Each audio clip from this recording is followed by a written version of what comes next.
Hello guys, and happy new year. This is Dragos. Happy new year. For today we're gonna start off the year with something good. We're gonna react to some Louis CK.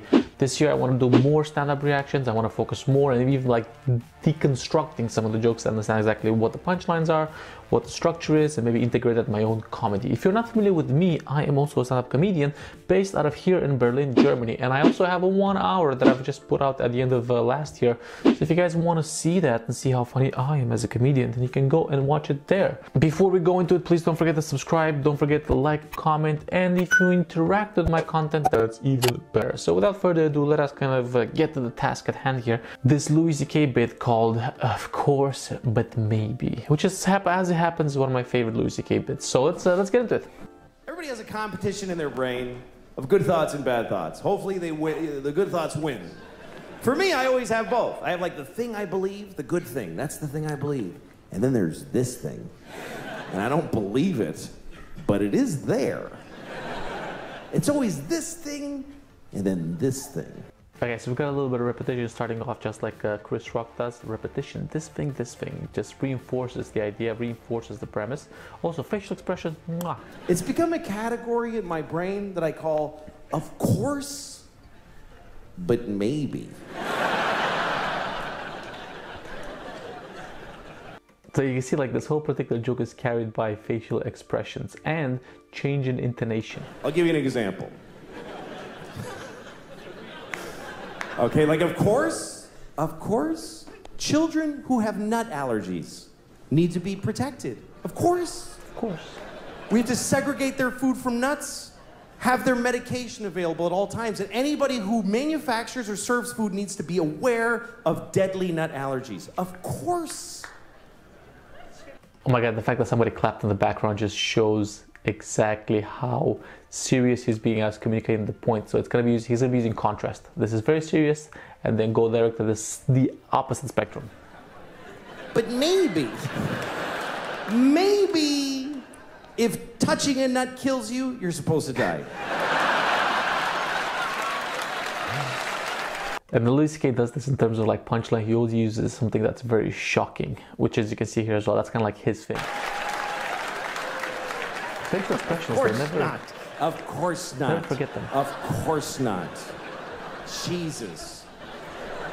I have a nephew who has that. I'd be devastated if something happened to him. But maybe, maybe, if we all... See the contrast going from one side to the complete opposite, and like immediately it's what creates the comedy. Just do this for 1 year, we're done with nut allergies forever.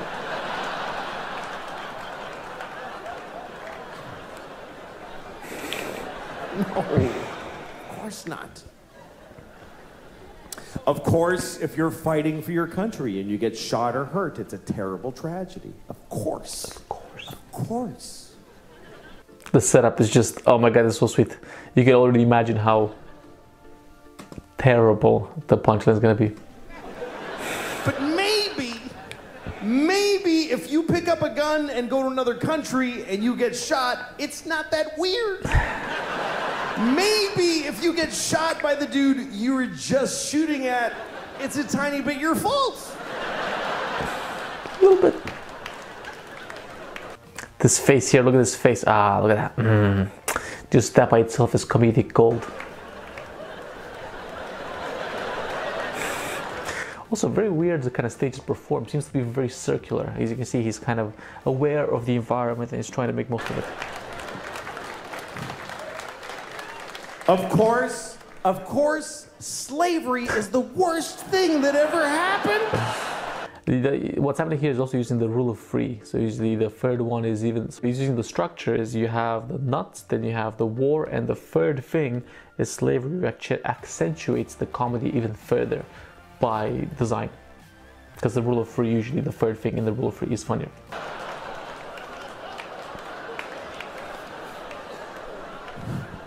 Listen, you all clapped for dead kids with the nuts. For kids dying from nuts, you applauded. So you're in this with me now, do you understand? You don't get to cherry pick. Those kids did nothing to you. Breaking the fourth wall a bit to some degree, in terms of like that particular bit, going out, addressing the audience, coming in, very interesting. Of course slavery is the worst thing that ever happened. Of course it is. Every time it's happened. Black people in America, Jews in Egypt, every time a whole race of people has been enslaved, it's a terrible, horrible thing. Of course. But maybe every incredible human achievement in history was done with slaves. Every single thing where you go, how did they build those pyramids? They just threw human death and suffering at them until they were finished.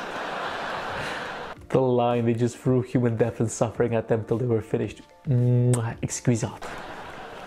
How did we traverse the nation with a railroad so quickly? We just threw Chinese people in caves and blew them up and didn't give a shit what happened to them. There's no end to what you can do when you don't give a fuck about particular people. You can do anything. So the end of the bit is kind of like him going completely away from the narrator type of storyteller persona directly into his type of persona that contrasts better with the shittiness of people, for he is also a shitty person. That's where human greatness comes from, is that we're shitty people, that we fuck others over.